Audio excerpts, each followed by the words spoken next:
નમસ્કાર મિત્રો, મારુતિનંદન એજ્યુકેશનમાં ફરી આપનું સ્વાગત છે। મિત્રો આપણે કાલે એક લોંગ દાખલો જોઈ લીધો હતો 5મા નંબરનો અને આજે એના પછી પણ આપણો દાખલો લોંગ જ છે 6થા નંબરનો, બરોબર। અને લોંગ દાખલાની અંદર તમારું માઇન્ડ જે છે એ માઇન્ડ સૌથી વધુ સક્રિય રાખવું પડે, ત્યારે દાખલો આપણે સમજીએ અને સમજ્યા પછી ગણી શકીએ। જોઈએ તો આજના દાખલામાં શું કહેવા માંગે છે। એક વસાહતમાં 20 મીટર ત્રિજ્યાવાળું એક વર્તુળાકાર વિહાર સ્થાન આવેલું છે।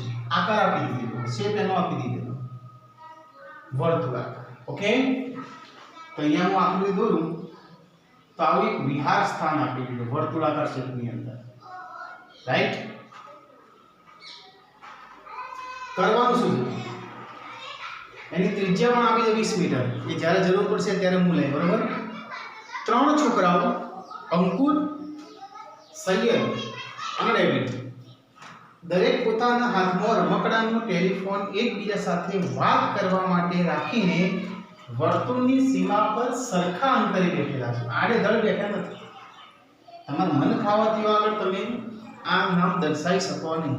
સરખા અંતરે એટલે આ વર્તુળમાં 3 સરખા ભાગ પાડો એટલે એક બિંદુ અહીંયા થાય, માનો કે અંકુર એના માટે એ ધારું, બીજું બિંદુ અહીંયા થાય, 3 સરખા ભાગ પાડો એટલે સૈયદ એના માટે એસ, નામ પરથી જ બિંદુ લો, અને ત્રીજું બિંદુ અહીંયા આવે ડેવિડ ડી। આ 3 જગ્યાએ આ 3 પોઝિશન પર બેસાડો તો આ સરખા ભાગ પડી જાય, ઓકે। 360 નું વર્તુળ હોય તો એ 3 સરખા ભાગની અંદર વહેંચાઈ જાય, ઓકે। આમ પ્રત્યેકનો ખૂણો 60 નો બની જાય, રાઈટ। તો ટેલિફોનની દોરીની લંબાઈ શોધવાની છે। કોમના હાથમાં શું છે, ટેલિફોન, નકલી ટેલિફોન આવે ને, તો અહીંયાથી અહીંયા વાત થાય, અહીંયાથી અહીંયા વાત થાય, અહીંયાથી અહીંયા વાત થાય, તો દોરીની લંબાઈ શોધવાની છે આપણે, ઓકે। A થી S, S થી D અને A થી B, આમાંથી ગમે તે કટકો શોધી દો તો એ દોરીની લંબાઈ કહેવાય। માનો હું AS શોધું તોય ચાલે, AB શોધું તોય ચાલે, SD શોધું તોય ચાલે, ત્રણે શોધવાની જરૂર નથી, ગમે તે એક રેખાખંડ શોધી દો, કારણ કે સરખા અંતરે બેસેલા એટલે ત્રણે દોરીની લંબાઈ કેવી હશે, સરખી જશે, બરોબર। તો આપણે SD શોધવાનો પ્રયત્ન કરીએ। આ SD નું માપ મારે શોધવું છે, SD નું જે માપ આવે એ જ વનનું આવે, એ જ વનનું આવે, કારણ કે સરખા અંતરે બેસ્યા એટલે સમબાજુ ત્રિકોણ કહેવાય, બરોબર। સૌથી પહેલા આપણે કોના માટે શું ધાર્યું છે લખી દઈએ, તો અહીં અંકુર, હાલના જેવું ધ્યાન આપજો, સૈયદ અને ડેવિડ માટે અનુક્રમે A, S અને D લો અથવા લઈ લીધા આપણે, બરાબર। ચલો હવે અહીંયા આમ કેન્દ્ર લઈ લો, વર્તુળનું કેન્દ્ર O, તો કેન્દ્રથી વર્તુળ પરના બિંદુની શું કહેવાય, ત્રિજ્યા કહેવાય। વર્તુળ પર આવેલું બિંદુનું કેન્દ્ર એટલે આ શું કહેવાય, ત્રિજ્યા। તો અહીંયા 3 ત્રિજ્યાઓ, 3 વ્યક્તિ છે એટલે 3 ત્રિજ્યાઓ દર્શાવો કે અંકુર તરફની ત્રિજ્યા O થી A, ઓકે, વર્તુળનું કેન્દ્ર અને વર્તુળ પરનું બિંદુ। સૈયદ તરફની ત્રિજ્યા O થી S અને ડેવિડ તરફની ત્રિજ્યા O થી D, થાય ના થાય, 3 ત્રિજ્યાઓ, ઓકે। અને ત્રિજ્યાનું માપ આપી દે 20 મીટર, એટલે A થી O નું માપ 20 મીટર, O થી S નું માપ 20 મીટર, O થી D નું માપ 20 મીટર, ઓકે। 3 ત્રિજ્યાઓ, ઓકે। ચલો હવે હું શું કરું, તો અહીંયા જે 3 માપ 20 ના જે આપણે લખી દઈએ કે અહીં O થી A નું માપ, O થી S નું માપ અને O થી D નું માપ, એ બધું કેટલું છે, 20 મીટર, એવું રકમમાં આપું છે ભાઈ, ત્રિજ્યા 20 મીટર ની। હવે હું શું કરું છું, O માંથી એક લંબ દોરું, મેં તમને કહેલા કે હું SD શોધું છું, બરોબર। આ દોરીની લંબાઈ શોધવી એટલે મારે AB અને AS શોધવાની જરૂર નથી, એટલી જ આપણે દોરીની લંબાઈ શોધવાની છે। તો ગમે તે બે મિત્રો વચ્ચેની શોધી શકાય, અંકુર સૈયદ વચ્ચેની શોધી શકાય, સૈયદ ડેવિડ વચ્ચેની શોધી શકાય, કે અંકુર ડેવિડ વચ્ચેની શોધી શકાય।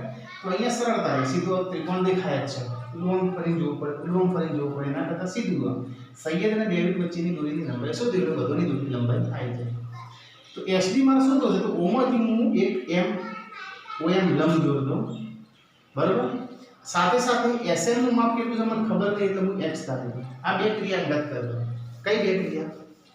તો કેન્દ્ર O માંથી SD પર એક લંબ OM દોર્યો અને SM ની કિંમત મેં x ધારી દીધી લખાવવામાં. તો O માંથી OM લંબ કોના પર દોર્યો? SD રસ. હવે લંબ છે સાથે સાથે દ્વિભાજક છે. દ્વિભાજક મતલબ બે સરખા ભાગ કર્યા. કેમ દ્વિભાજક છે? હંમેશા વર્તુળના સેન્ટરમાંથી તમે ચક્કુ મારો ને તો બે સફરજનના સરખા જ કટકા થાય. સેન્ટરમાંથી તમે સરખા ભાગ કરો ને ઓલરેડી સરખા જ થાય. તો અહીંયા સેન્ટરમાંથી આપણે કેન્દ્રમાંથી દોર્યું છે, એટલે પછી કહેવાની જરૂર નથી કે આ બે ભાગ કેવા હશે. તમારે કાંઈ પ્રેક્ટિકલ જોવો જોઈ લેવું. કોઈ ગોળાકાર વસ્તુ હોય, ઓકે, માનો કે સફરજન કમ્પ્લેક્સ છે ગોળાકાર અથવા લાડવો છે, એને સેન્ટરમાંથી ચપ્પુ મારો કેન્દ્રમાંથી, પછી જોવાનું જેટલું નથી એ બે કટકા કેવા હોય? સરખા. તો અહીંયા સેન્ટરમાંથી લંબ દ્વિભાજક દોર્યો છે, લંબ દોર્યો છે 90 નો, એટલે ઓટોમેટિક દ્વિભાજક થઈ જ જાય, એટલે બે સરખા ભાગ થઈ જાય, બરોબર. તો OM લંબ SD રસ્તા. ધારો કે SM બરાબર x ધાર્યો મેં, ઓકે, ધારો કે SM બરાબર x. તો SD નું માપ કેટલું? કાલ શીખવાડ્યું પ્રમાણે SD નું માપ કેટલું થાય? તો આ બે કટકા ભેગા કરો ત્યારે એક SD થાય, મતલબ 2SM, મતલબ 2 અને SM નું માપ x. ખબર પડી? SD નું માપ ખબર પડી? આ મેં x ધાર્યો તો સ્વાભાવિક સાથે કટકા સરખા જ હોય, IX કહેવાય. x ના x એટલે 2x. SD નું માપ કેટલું થાય? 2x. ઓકે, અથવા SD બરાબર 2SM લખો તો પણ ચાલે. અને આ વસ્તુ કાલ આવી ગઈ એટલે ડિટેલિંગમાં નહીં જતો. ચલો આટલી ખબર પડી ગઈ. SD બરાબર 2x. હવે આખા ત્રિકોણ છે ને મોટો ASD એનું ક્ષેત્રફળ શોધવું. આ ત્રિકોણ સમબાજુ કહેવાય. સરખા સરખા અંતરે બેઠેલા છે ત્રણ જણા એટલે સમબાજુ કહેવાય. તો ત્રિકોણ ASD સમબાજુ ત્રિકોણ છે. અને સમબાજુ ત્રિકોણ હોય તેનું સૂત્ર કયું? કદાચ સૂત્ર ના જાણતા તો જોઈ લેજો. આ સમબાજુ ત્રિકોણ સૂત્ર 9માં 10માં ગમે તે જગ્યાએ તમે લાગુ પાડી શકો. ત્રિકોણ ASD નું ક્ષેત્રફળ સમબાજુ ત્રિકોણનું ક્ષેત્રફળ આખું અલગ જ છે. આમ નોર્મલી કેવું છે? 1/3 પાયો ગુણ્યા 2 દરેક ત્રિકોણનું. પણ ખાસ સમબાજુ ત્રિકોણ હોય તેનું સૂત્ર આવું છે: વર્ગમૂળમાં 3 ભાગ્યા 4 કૌંસમાં બાજુનો વર્ગ. આ એનું સૂત્ર. વર્ગમૂળમાં 3 ભાગ્યા 4 બાજુનો વર્ગ.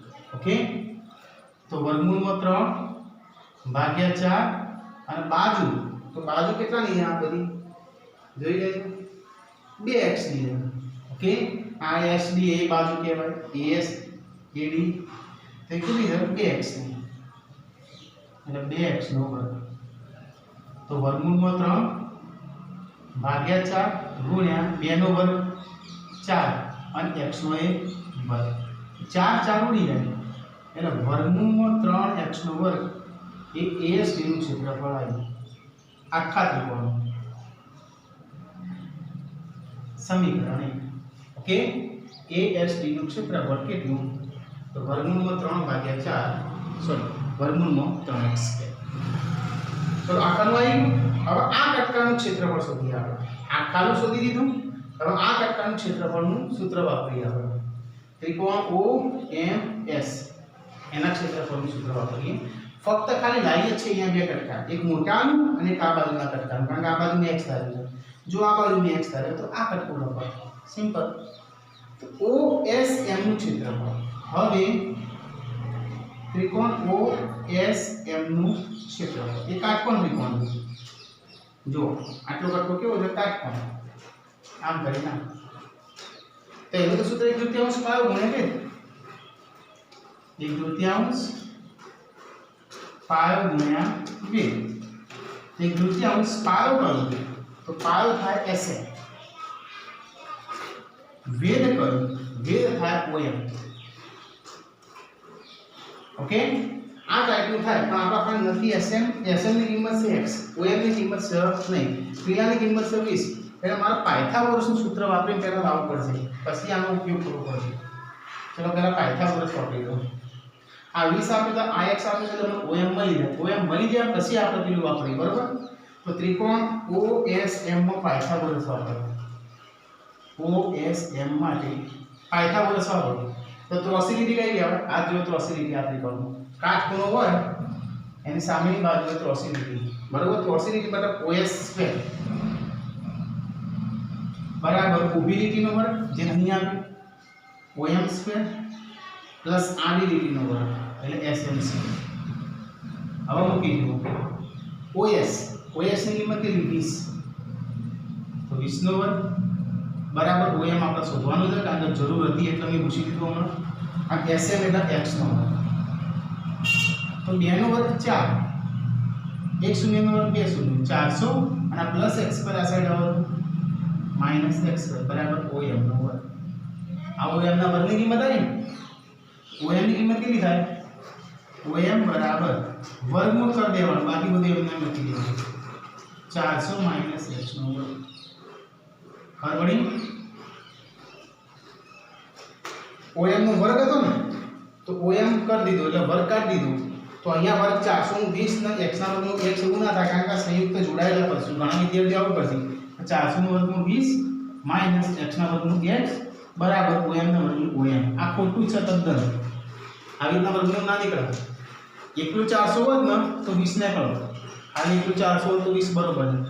એકલું x નો વર્ગ હોત ને તો x નીકળો તો બરોબર છે. પણ અહીંયા જોડાયેલું છે ને 400 માઈનસ x નો વર્ગ તો 20 માઈનસ x એવી રીતના ના લખાય. એના ખાલી વર્ગમૂળ ચડાવી દેવાનું હોય. OM નો વર્ગ બરાબર આટલું છે તો OM બરાબર કેટલા? તો આ વર્ગ કાઢે ને અહીંયાથી આપણે તો આના ખાલી વર્ગમૂળ ચડાવી દેવાનું. 400 માઈનસ x કે એમ એ ભૂલ ના થાય, બરોબર? ચલો હવે આપણે જે કરતા હતા OSM નું ક્ષેત્રફળ જેમાં કિંમત આવી ગઈ આપણે OSM નું ક્ષેત્રફળ.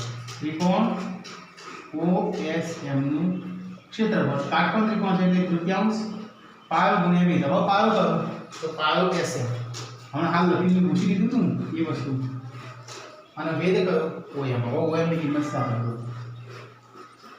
તે તૃતીયાંશ SM ની કિંમત x, SM ની કિંમત કેટલી? x. और OM ની કિંમત વર્ગમૂળમાં 400 માઈનસ x. ઓકે, એક તૃતીયાંશ x વર્ગમૂળમાં 400 માઈનસ x બરાબર. તો આપણે કોનું શોધ્યું? OS d નું હો, OSM નું નહીં, ઓનું નહીં, આ પાયથાગોરસ માટે જ લાગુ પડ્યું આપણે OM ની કિંમત કાઢવા માટે. હવે OSD નું શોધવાનું. OSD મારી મિસ્ટેક થઈ થોડી. આ કાટકોણ ત્રિકોણ માટે ખાલી OM લાવવા માટે આપણે વાપરવાનું આ ત્રિકોણ, પછી આનો આખું કરી દેવાનું OSD. કેમ સમજાવો? કારણ એક ટુકડો એક આયોડિન, બીજો ઉપરનો આયોડિન અને ત્રીજો આયોડિન, આ ત્રણ ભેગા થાય એટલે મેન ત્રિકોણ બની જાય ASD. કોઈ વિદ્યાર્થી દેખાય છે આ ASD માં કઈ ત્રિકોણ છુપાયેલા છે? મોટા મોટા કયા ASD માં જુઓ AOS આ બાજુમાં AOS નંબર 1, AOD આ બાજુમાં નંબર 2 અને ત્રીજો કયો OSD. એનું ક્ષેત્રફળ શોધવાનું. OSD નું ક્ષેત્રફળ તેમાં પાયો થાય SD, પાયો થાય SD અને વેધ થાય OM. એટલે SD ની કિંમત કેટલી? SD ની કિંમત 2x. SD ની કિંમત કેટલી? 2x. એમાં 2 ઉડી જાય અને x વર્ગમૂળમાં 400 માઈનસ x નો વર્ગ. ઓકે, આ રીતનું. હવે આના પરથી શું લખાય? તો આ ચિત્ર જોઈને એના પરથી સૂત્ર બની જાય. મોટો ત્રિકોણ કેટલો છે? 1 અને નાના આવા ત્રિકોણ કેટલા છે? 3. બરાબર. આવા 3 ત્રિકોણ ભેગા કરો, આ 1 2 3 તો એક મોટો ત્રિકોણ થાય. મતલબ બંનેના ક્ષેત્રફળ કેવા થાય? સરખા. કોના કોના? ત્રિકોણ ASD નું ક્ષેત્રફળ બરાબર ત્રિકોણ AOS નું ક્ષેત્રફળ વત્તા OSD નું ક્ષેત્રફળ વત્તા AOD નું ક્ષેત્રફળ. આ ત્રણ ઘટકા ભેગા કરો ત્યારે મૂળ ત્રિકોણ બની જાય. બરોબર. અહીંયા જો હું આવી રીતના દોરું, આટલું થઈ ગયું આપણા જોડે. હવે ASD નું ક્ષેત્રફળ, ASD નું ક્ષેત્રફળ એમાં કોનો કોનો સમાવેશ થાય લખાવું ત્રણ ટકા. આ 3% જોઈન્ટ કરવા પડે. આ નંબર 1, નંબર 2 અને આખો નંબર 3. તો નંબર 1 માં AOS નું ક્ષેત્રફળ, AOS નું ક્ષેત્રફળ વત્તા જોઈન્ટ કરવા પડે એટલે વત્તા કહેવાય. બીજો AOD નું ક્ષેત્રફળ, આ કટકો વત્તા આ કટકો, AOD નું ક્ષેત્રફળ વત્તા ત્રીજો કટકો કયો નીચેનો OSD નું ક્ષેત્રફળ. આ શોધી ત્રિકોણ OSD નું ક્ષેત્રફળ. આ 3 કટકા ભેગા થાય 1 2 થાય તારા મોટો કટકો થઈ જાય AD અને S. ખબર પડી ગઈ? હવે પ્રશ્ન એ થાય કે આનું તો શોધ્યું નહીં, AOS નું શોધ્યું છે? ના, નહીં શોધ્યું. AOS નું ક્ષેત્રફળ કેટલું થાય નહીં શોધ્યું. AOD નું શોધ્યું છે? ના, AOD આ ત્રિકોણનું પણ નહીં શોધ્યું, ખાલી આનું શોધ્યું છે OSD. એનો આ જવાબ આવે. તો તમને કહી દઉં, શરૂઆતમાં કીધું છે કે સરખા અંતરે બેહેલા વિદ્યાર્થી મિત્રો તેને ખ્યાલ આવે ને, સરખા અંતરે બેહેલા એના ક્ષેત્રફળ પણ સરખા થાય. એટલે AOS ઇના જ OSD કહેવાય. આ OSD છે ને એનું જે ક્ષેત્રફળ આવ્યું એ ક્ષેત્રફળ કોનું કહેવાય અને એક ક્ષેત્રફળ કોનું કહેવાય, તેનું. એટલે ફરીથી આ વસ્તુ લખ્યો તો અહીંયા લખાય ASD નું ક્ષેત્રફળ બરાબર આ એક કટકો, બીજો કટકો, ત્રીજો કટકો, એટલે કે 3 કટકા અને જેનું શોધ્યું હોય એનું નામ લખી દઈએ OSD નું ક્ષેત્રફળ. ખબર પડી ગઈ? આ મેં કીધું તો હમણાં. કોના આગળ એકડો મેં ત્રિકોણ જે એક છે એટલે એકડો અને આવા 3 કટકા એટલે એના 1 કટકા ના કરતા હોય અને તેને સરખા જ હોય. ઓકે, ખબર પડી ગઈ? જોઈ લો. ઓકે, ઓમાં 2 નો સૂત્ર જાણીએ છીએ તો જવાબ આવી જાય. AS નું ક્ષેત્રફળ આવી ગયું વર્ગમૂળમાં 3x આની જગ્યાએ શું લખાય? વર્ગમૂળમાં 3x બરાબર આ તગડો અને ગુણ્યા OSD નું ક્ષેત્રફળ. OSD નું ક્ષેત્રફળ x વર્ગમૂળમાં 400 - x. આનું સોલ્યુશન કરો એટલે તમને x મળી જાય. રાઈટ? ચલો 3x ના ગુણાકારમાં તો આ સાઈડ લાવવાની છે. તો વર્ગમૂળમાં 3x નો વર્ગ એના નીચે લાવો 3x. તો પેલી બાજુ વર્ગમૂળમાં 400 - x નો વર્ગ રહે. આ 3x નો નીચે લાવો. 1x ઉડી જાય. બરોબર? અને આ વર્ગમૂળમાં 3 છે અને અહીંયા આખા 3 છે. ચલો 3 ને પેલી બાજુ રાખી આવો અથવા એક કટકો ઉડાડી દઈએ પછી પેલી બાજુ લઈ જઈએ. આ આખા 3 એટલે શું થાય? અહીંયા બરોબર જોજો. x નો ઉડાડી દીધો, x નો વર્ગ હતો અને x હતો 1x ઉડાડી દીધો. હવે વર્ગમૂળમાં 3 ને 3 કેવી રીતના ઉડાવાય? આ આખા 3 છે એને વર્ગમૂળમાં 3 ગુણ્યા વર્ગમૂળમાં 3 કહેવાય. વર્ગમૂળમાં 3 ને વર્ગમૂળમાં 3 એટલે આખા 3 થયા. એમાં એક વર્ગમૂળમાં 3 ઉડાડી દઈએ અને એક જે વધ્યો ને એને પેલી બાજુ લઈ જઈએ. એટલે શું વધ્યું? અહીંયા x વધ્યો. ઉપર જુઓ x જ વધ્યો. આ વર્ગમૂળમાં 3 પેલી બાજુ લઈ જઈએ અને વર્ગમૂળમાં 400 - x નું વર્ગ એમ થાય. રાઈટ? હવે શું કરો? બંને બાજુનો વર્ગ ચડાવો. બંને બાજુ એટલે જુઓ અહીંયા x ની જગ્યાએ હું x નો વર્ગ લખું તો અહીંયા વર્ગમૂળમાં 3 છે એને વર્ગ લખવું પડે અને વર્ગમૂળમાં 400 - x નો વર્ગ 400 - x નો વર્ગ એને વર્ગ ચડાવવો પડે. વર્ગ અને વર્ગમૂળ ઉડી જાય એટલે જે વધ્યું એ લખાવો. x નો વર્ગ બરાબર આ 3 કૌંસમાં 400 - x નો વર્ગ આટલું થયું. વર્ગ અને વર્ગમૂળ વચ્ચે ઉડી ગયું, વર્ગ અને વર્ગમૂળ વચ્ચે ઉડી ગયું. અહીંયા વર્ગ ને તો વર્ગ કર્યો, બંને બાજુ વર્ગ કર્યા. એમાં પેલી બાજુ વર્ગમૂળ હતા એટલે ઉડી ગયા. હવે આ તો સોલ્યુશન તમે એકલામાં મળે. x નો વર્ગ બરાબર 4 × 12 અને પાછળ 2 શૂન્ય એટલે તો 1200 - 3x નો વર્ગ -3x નો વર્ગ બરાબર આ સાઈડ લાવો તો +3x નો વર્ગ થાય. તો આ x નો વર્ગ અને -3x નો વર્ગ આ સાઈડ આવો તો +3x નો વર્ગ થાય બરાબર 1200. 3x નો વર્ગ અને x નો વર્ગ એટલે 4x નો વર્ગ. 4x નો વર્ગ બરાબર 1200. x નો વર્ગ બરાબર 1200 ભાગ્યા 4 4 કરી 12 એટલે 300 ડાયરેક્ટ લખી દો 1200 ભાગ્યા 4 એટલે કેટલા 300 ઓકે x નો વર્ગ બરાબર 1200 ભાગ્યા 4 4 કરી 12 એટલે 300 x બરાબર કેટલા x બરાબર 3 નું કશું ના નીકળે એટલે વર્ગમૂળમાં 3 હા હોય એટલે 2 શૂન્ય એટલે હોય કહેવાનું હોય એટલે 10 નીકળે ઓકે એટલે વર્ગમૂળમાં 3 ગુણ્યા 10 એ તમારી x ની કિંમત આવી પણ આપણે લાવવાની છે દોરી એની લંબાઈ દોરીની લંબાઈ સૈયદ અને ડેવિડ વચ્ચેની એટલે કે h ની લાવવાની છે તો 2x કેટલી છે 2x તો આના પછી તમે ગણો કઈ રીતે ગણવાનું તો ભાઈ દોરીની લંબાઈ h ની બરાબર 2x તો 2 ગુણ્યા વર્ગમૂળ 3 ગુણ્યા 10 એટલે 10 નું 20 વર્ગમૂળ 3 જવાબ આવે છે બરાબર કોની કોની વચ્ચે દોરીની લંબાઈ h સૈયદ અને ડેવિડ વચ્ચે તમારે ગમે તે વચ્ચે શોધી શકો આપણા બે વચ્ચેની શોધી દીધી એટલે ટૂંકમાં કોઈ x ની જગ્યાએ કિંમત મૂકવાની નથી